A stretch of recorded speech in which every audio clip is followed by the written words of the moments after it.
Christmas as close to normal as possible. And in answer to my follow-up question, is some sort of Christmas possible? I think it is. Of course, there were caveats, which were it would depend to a very large extent on people following guidelines throughout this lockdown, and whatever's introduced after December the 2nd in England, further tiers, people would have to limit their contacts. So a lot will depend on that, and anything that is relaxed over Christmas would be followed by tightening. And she said if you tend to relax the rules over one day, you're going to need 2 days after the Christmas period.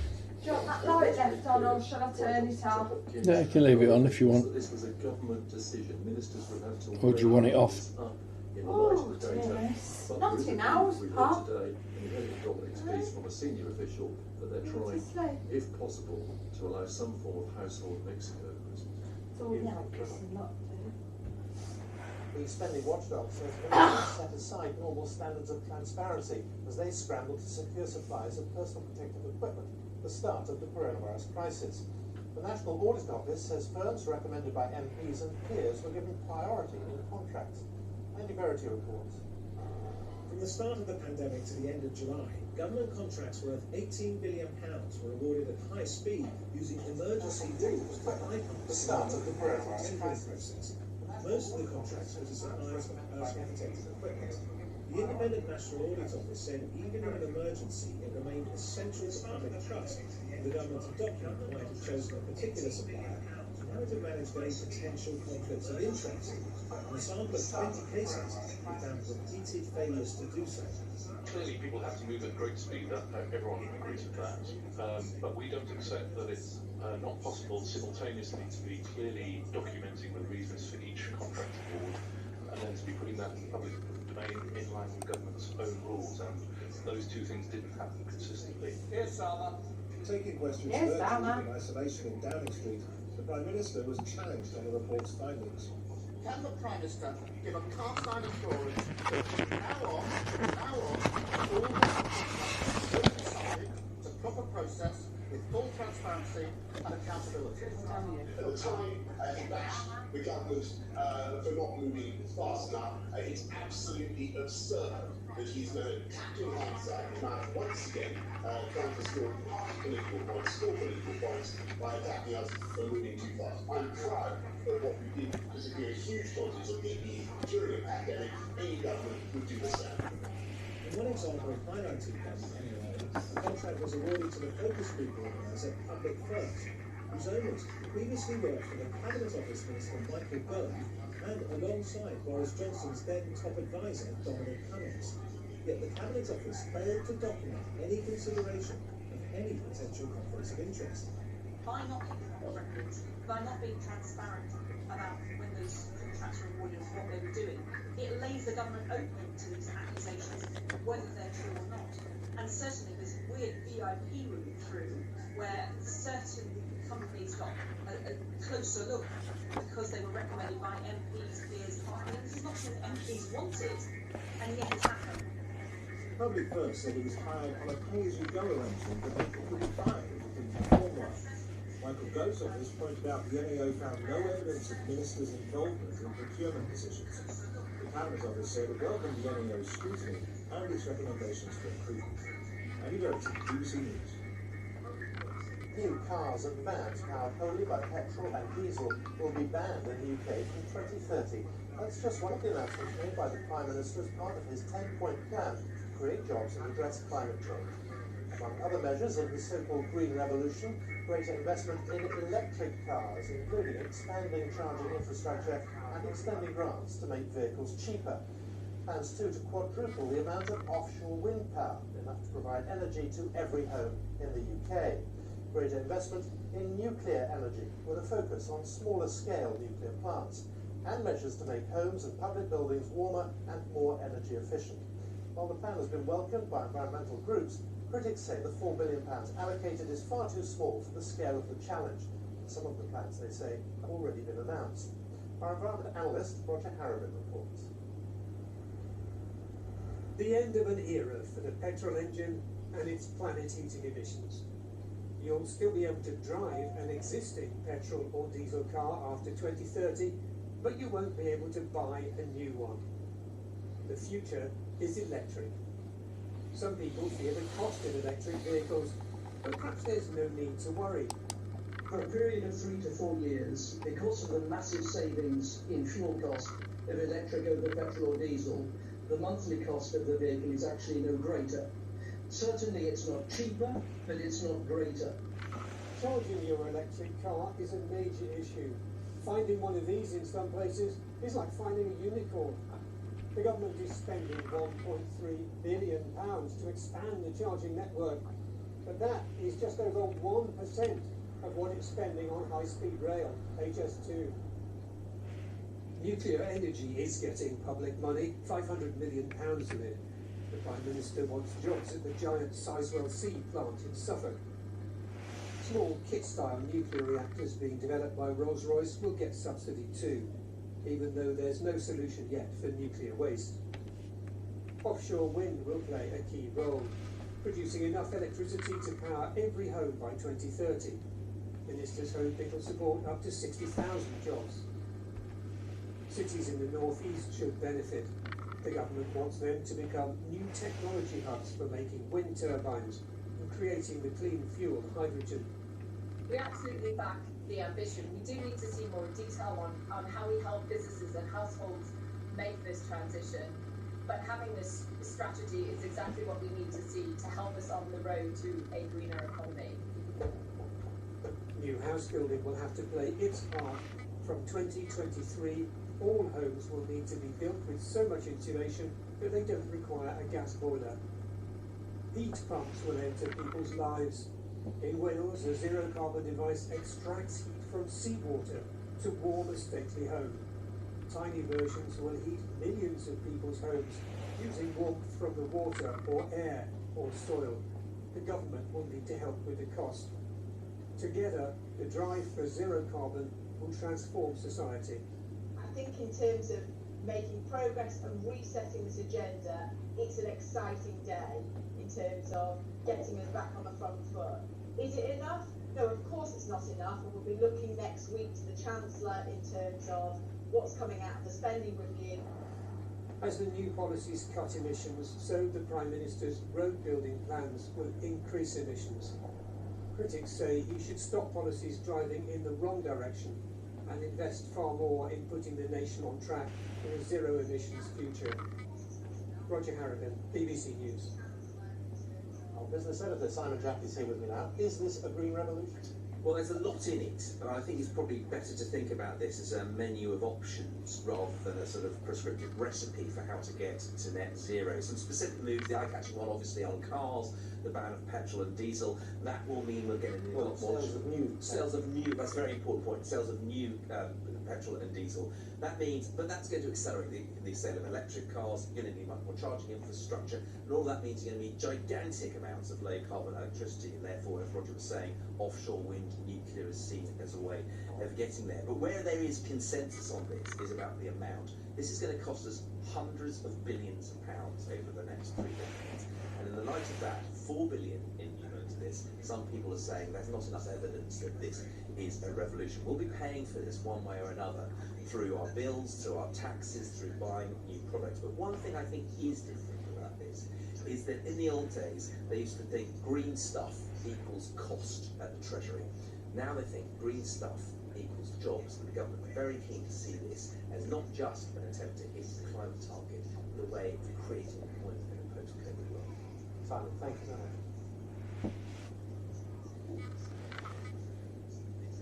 Sir Keir Starmer says he won't allow Jeremy Corbyn to sit as a Labour MP, despite him being allowed back into the Labour Party. The party's former leader had been suspended for saying that concerns about anti-Semitism in the party had been overstated. Well, our deputy political editor Vicky Young is in Westminster.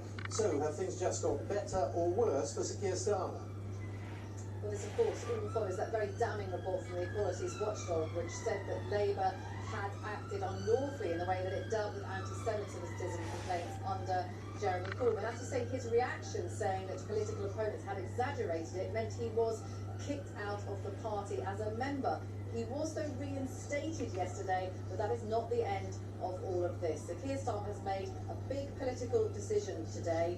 He has decided that Jeremy Corbyn has to sit as an independent MP. He cannot return to the Labour Party in Parliament. His reasons, he says, because Mr Corbyn has undermined and set back the party's work in restoring trust and confidence in its ability to tackle anti-Semitism. This has caused uproar amongst Mr Corbyn's supporters. They say it's going to continue the divisions in the party. But Sir Keir Starmer very keen to show that his tough words have been followed by tough action. He wants to make it clear that things have changed under his leadership.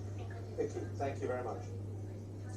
The 65-year-old man has been arrested in connection with the 1974 Birmingham pub bombings, in which 21 people were murdered. West Midlands Police said the suspect was held by counter-terrorism officers at his home in Belfast this morning. Our correspondent Chris Page is in Belfast for us now. What do we know? Simon, in 3 days' time it'll be the 46th anniversary of what was, in terms of the death toll, the worst terrorist attack carried out in Great Britain linked to the Northern Ireland conflict. In November 1974, bombs exploded at 2 pubs in Birmingham, killing 21 people, injuring 220 others.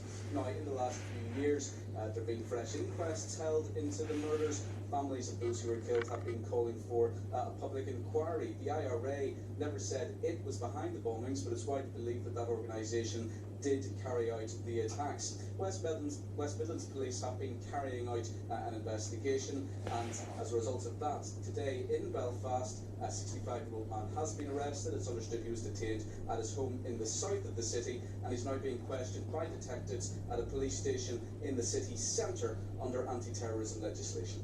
Chris, thank you very much. 1:20, our top story this lunchtime. Even more effective than first thought and ready for approval. More good news on the Pfizer COVID vaccine.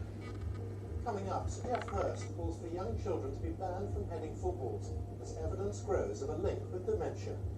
In the Midlands, as you may have just seen, a man has been arrested in connection with inquiries into the murders of 21 people in the 1974 Birmingham pub bombings. And sick of being smashed, the Soldiers' Charity appealing for help after its premises repeatedly hit by lorries. More and more people across the UK say they're feeling lonely. This month has seen the highest levels of acute loneliness since the beginning of the pandemic. According to official figures, 4.2 million people said they were always or often lonely. And it's a growing problem, particularly for young people. Elaine Dunkley reports. For Poppy, pregnancy and becoming a parent has been a difficult journey.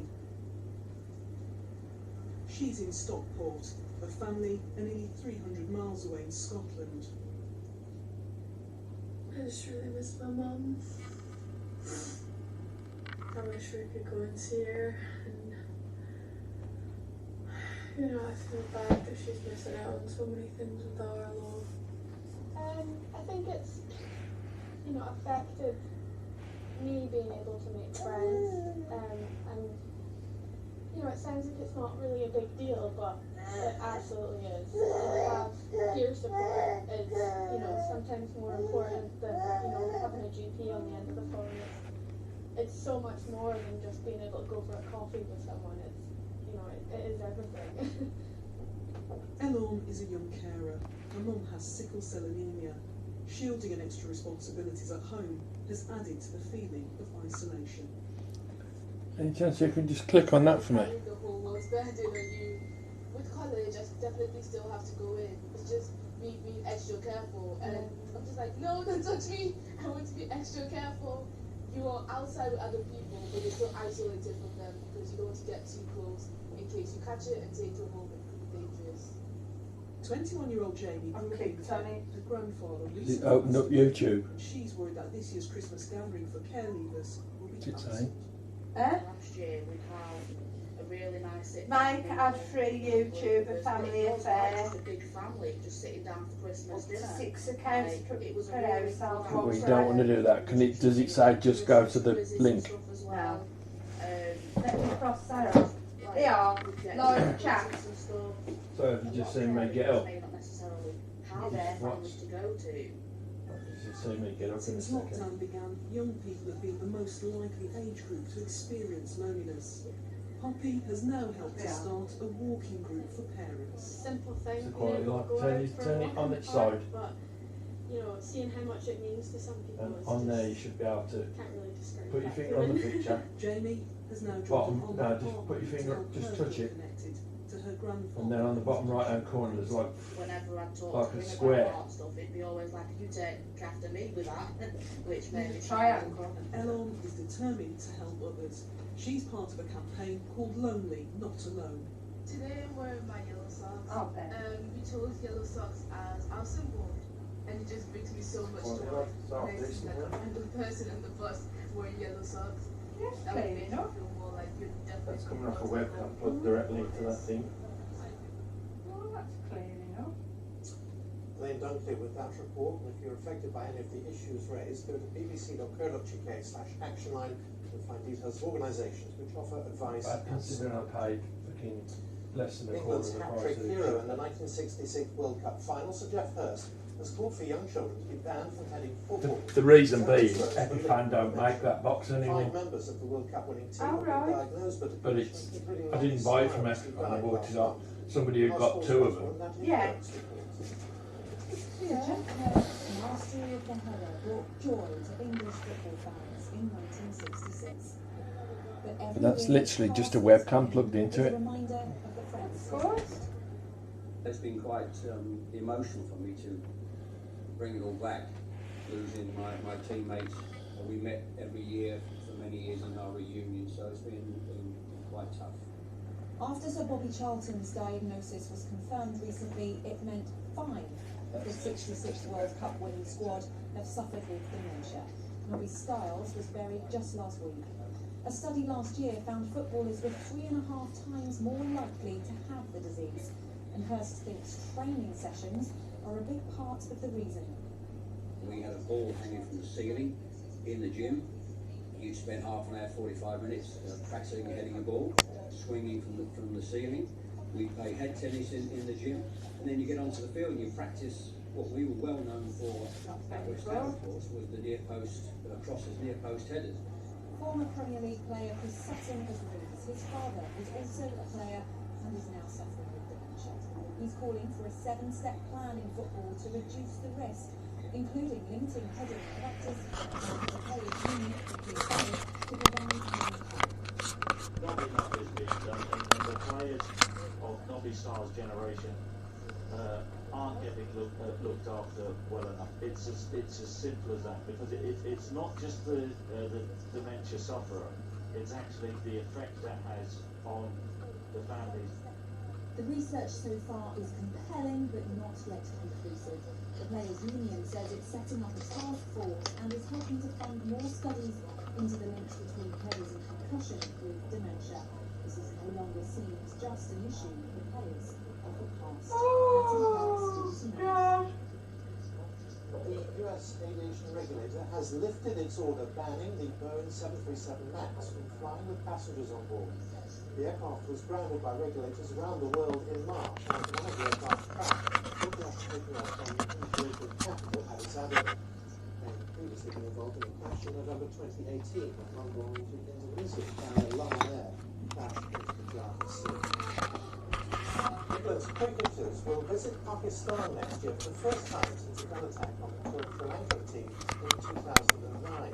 England, who have not toured the country since 2005, will play 2 2020 internationals in October. Throughout the pandemic, millions of family members have been separated from their loved ones living in care homes. Now, face-to-face meetings could be a reality once again, with trials in England of a new system for testing visitors. Don McGuire's been speaking to some of those who've been able to help their relatives for the first time since March. How are you? All right. A moment of tenderness and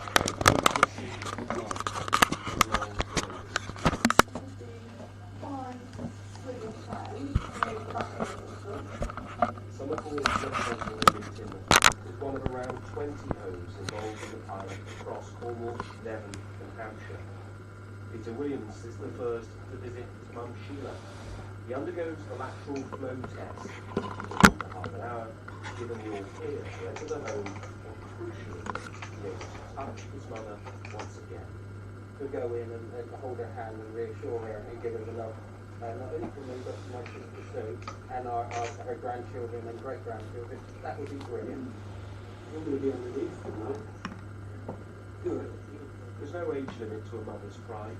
He has recently been elected as the mayor of Timor. He's keen to show Sheila his change of office. Did you thought it? However, this is another step towards the story, the magic of a loved one's visit. I've just seen the first visit take place. I was very lucky to be in the room and just seeing the residents' hands reach out to hold hands with her loved one. It was just really special. We feel very lucky, and hopefully that this will all work, and in 4 weeks' time we're nearing Christmas and we can have some normality at Christmas with people coming into the home to do visits.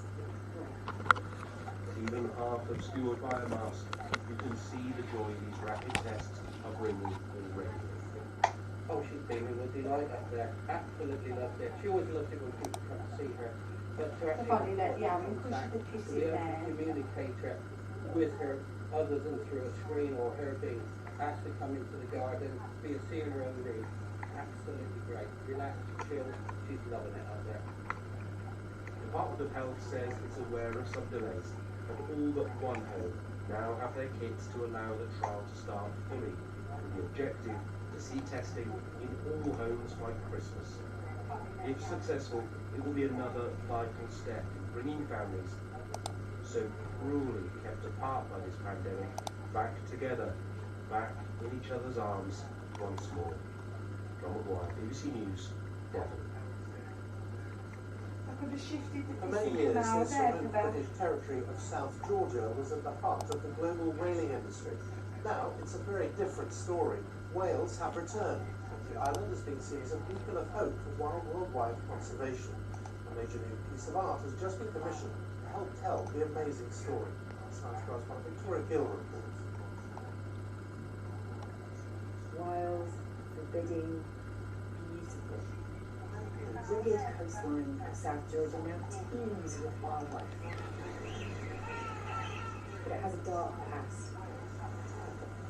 For decades, this island was at the centre of the whaling industry, and telling that story of a whaling station that became a haven was the motivation for one Scottish artist's industrial-scale design. I was kind of fortunate because I struck upon this idea quite early on. I always think that's a kind of lucky thing. And the idea just seemed to cascade.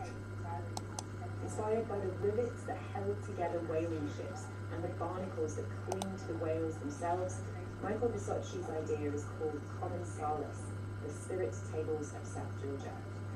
Like so many projects, this has been delayed by the pandemic. But the island's government and the South Georgia Heritage Trust will begin working with Mr. Visocci on its development in 2021. It will be situated at Grytviken, the largest whaling station on the island. Many tourists who visit the island every year on cruise ships will all come into Grytviken. At the moment they see the remnants of a whaling station. It's quite difficult for them to understand it. So what we're going to do, hopefully with Michael's commission, is help them to interpret the past, but also to reflect the presence of the island, which is a resurgent ecosystem. Once caught here in their thousands, humpbacks and even rare blue whales are now returning to South Georgia's waters. So this site, the charity says, is an all-too-rare beacon of conservation. An ecosystem that's showing signs of real recovery. Victoria Gill, BBC News. The weather is Ellen Willits. Thank you very much. Blast of cold air heading our way for the day tomorrow. This afternoon, though, it remains pretty turbulent out there. Low pressure's the reason. This weather front sweeping its way east with tiny packed isobars indicating the blustery conditions too. Mind you, my picture to start with showed some sunshine returning once that weather front came through into Ganwy in North Wales, and some sunshine ahead. But it is pretty wet for most of us in heading out about today. Not so constantly. There'll be